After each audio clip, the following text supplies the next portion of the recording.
Bonjour et bienvenue à toi dans le podcast Oser sa voix qui t'aide à faire de ta voix ton allié numéro 1. Je m'appelle Mélanie, je suis coach vocal et thérapeute et ma mission c'est d'accompagner les personnes qui manquent de confiance en elles à se connecter à soi par le biais de la voix.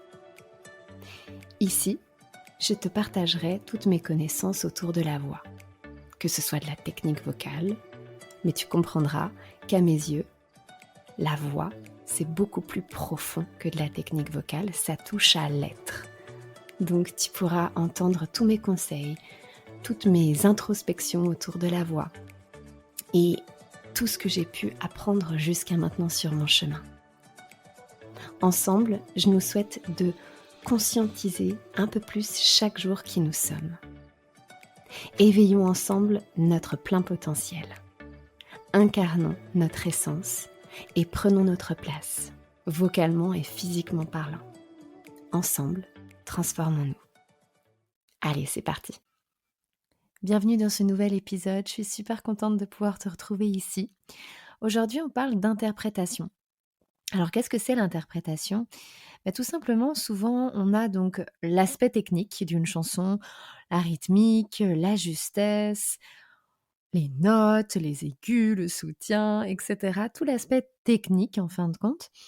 Et une fois qu'on a fait tout ça, une fois qu'on a pris le temps de travailler, de décortiquer une chanson, il y a ce que j'appelle la cerise sur le gâteau qui arrive. Et qu'est-ce que c'est la cerise sur le gâteau ? À mes yeux, c'est l'interprétation. C'est ce qui va faire que quand on écoute votre voix, quand on écoute votre chanson ou même quand on écoute votre conférence ou votre réunion ou votre podcast, on va pouvoir se dire « Oh, waouh, j'adore !» Ça me met les frissons, ça me transmet quelque chose, ça me rappelle un souvenir, ça me renvoie il y a 10 ans en arrière, etc., etc. Et en fait, ça, c'est une question de qu'est-ce que je mets dans ma chanson, qu'est-ce que je mets dans ma conférence, etc., etc. Qu'est-ce que je transmets ? Et souvent, quand on n'a pas ça, on va se dire c'est beau, hein ? Je ne sais pas si ça vous est déjà arrivé. C'est beau cette chanson, mais ouais, il manque quelque chose. C'est même trop parfait. Des fois, on peut avoir cette impression-là. Alors qu'au contraire, quand on a une technique bien placée, bien évidemment, mais que derrière, on a vraiment des émotions qui ressortent, qui se partagent en fin de compte avec le public, là, il y a quelque chose en plus. Et on se souvient de ces personnes, on se souvient de ces chanteurs, de ces conférenciers, etc. Donc, comment on peut faire pour interpréter et en fin de compte conquérir son public ? Alors à mes yeux, la manière la plus simple, je trouve, que j'ai pu découvrir, que j'ai pu apprendre, eh bien, c'est de pouvoir prendre votre chanson ou votre, réunion, votre conférence et cetera, ça dépend de votre projet, de votre désir et de pouvoir en faire des sous-parties. Par exemple, je vais prendre l'exemple d'une chanson, mais c'est valable pour tout autre projet, vous l'aurez compris. Donc au niveau de la chanson, je prends mes paroles. Donc vous imprimez les paroles, vous avez les paroles sous les yeux et partie par partie, vous allez le reprendre.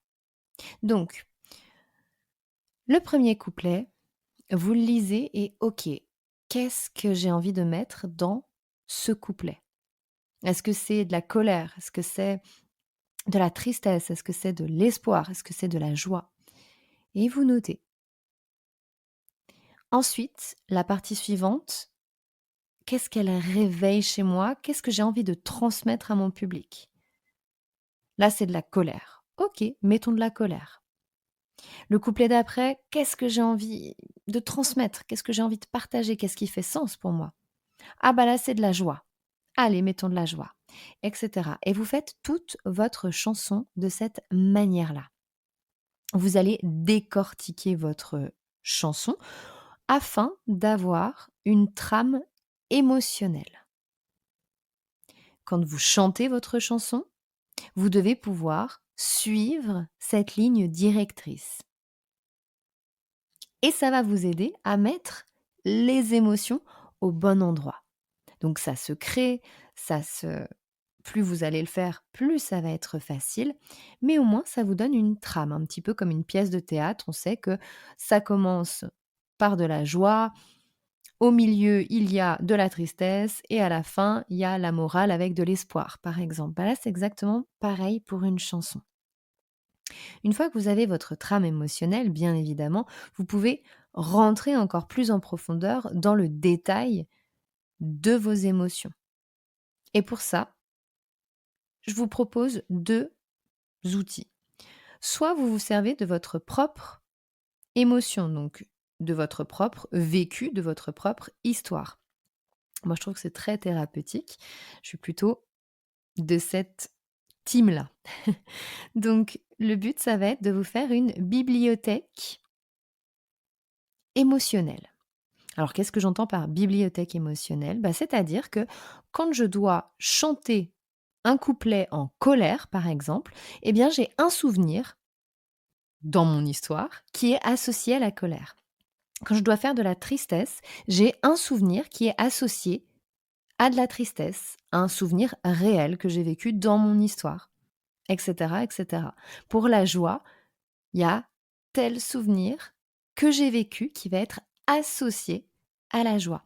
Et en fin de compte, ça va rajouter encore plus le côté réaliste dans vos interprétations.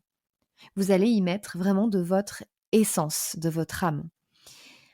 Et je trouve ça absolument magnifique quand on arrive à faire ça parce que c'est en premier très thérapeutique et en second, on se sent comme libre, libéré et en fin de compte, on se sent vibrer quand on fait ça. Bien évidemment, ça reste un entraînement petit à petit que vous pouvez faire, que vous pouvez tester, voir si c'est quelque chose qui vous plaît, quelque chose qui vibre pour vous. Mais en tout cas, c'est une magnifique solution, un magnifique outil que je vous invite fortement à découvrir. Et vous avez la deuxième team, on pourrait l'appeler comme ça. Et la deuxième team, c'est celle qui ne préfère pas forcément aller dans sa propre histoire, mais qui va plutôt, en fin de compte, créer un personnage. Et c'est ce personnage qui va vivre les émotions de la chanson. Donc en fin de compte, vous créez de faux souvenirs. Ce sont des souvenirs que vous n'avez pas vécus, mais ce sont les souvenirs de votre personnage scénique. Il y a des personnes qui apprécient faire cela et je trouve que c'est très bien aussi. C'est une autre méthode de travail. Parfois même, les deux peuvent se combiner. Les deux peuvent aller ensemble. Par exemple, une fois, je me souviens, j'ai dû jouer, donc quand je faisais de la comédie musicale pendant mes études, j'ai dû jouer une pièce de théâtre. Je devais jouer une jeune fille qui était devenue mère et qui s'était fait bannir en quelque sorte par sa famille. Donc elle se retrouvait dans la rue. Elle ne savait pas comment elle allait faire pour évoluer dans ce contexte-là. C'était quelque chose que je n'avais jamais vécu, donc je ne pouvais pas réellement aller chercher dans mon histoire. Donc ce que j'ai fait, c'est que là, dans ce cas-là, oui, j'ai créé un personnage, ça m'a beaucoup aidé, parce qu'en fin de compte, derrière ce personnage, je pouvais y mettre ce que je voulais. Donc quand c'est comme ça, je vous invite, pourquoi pas, à créer un personnage, à créer du coup des souvenirs pour ce personnage, etc. Par contre, quand c'est quelque chose où vous vous sentez assez proche, quand on a des chansons par exemple où c'est de l'espoir, c'est des ruptures amoureuses, c'est voilà, des choses que vous avez pu connaître, eh bien servez-vous de votre histoire. Tentez les 2 pour voir un petit peu ce qui vous convient. Là où vous vous sentez le plus à l'aise, parce que c'est toujours pareil, le plus important, c'est que vous puissiez vous sentir à l'aise pour pouvoir transmettre un maximum de qui vous êtes quand vous êtes sur scène, que ce soit encore une fois pour chanter, pour parler. C'est toujours la même chose. On veut voir qui vous êtes. Et c'est votre identité, votre personnalité qui va venir toucher, qui va faire qu'on va se dire waouh, je me souviens de cette personne. Et c'est très important parce qu'en fin de compte, c'est ce qui va donner vie à vos discours à vos chansons. Donc je vous invite vraiment à utiliser, à tester, à expérimenter ces 2 exercices pour pouvoir mettre encore plus en lumière votre interprétation et qui vous êtes. Je te remercie de tout cœur d'avoir partagé avec moi cet épisode. Si tu souhaites être tenu au courant de toutes les nouveautés, je t'invite à me rejoindre sur les réseaux sociaux. Le lien est dans la description. Si tu as apprécié ce que tu as entendu et que tu souhaites le partager autour de toi, c'est avec joie que je t'invite à le faire. Tu peux également noter et commenter l'épisode si le cœur t'en dit. Car si le podcast évolue, c'est surtout grâce à toi. Je te remercie et je t'envoie de douces pensées.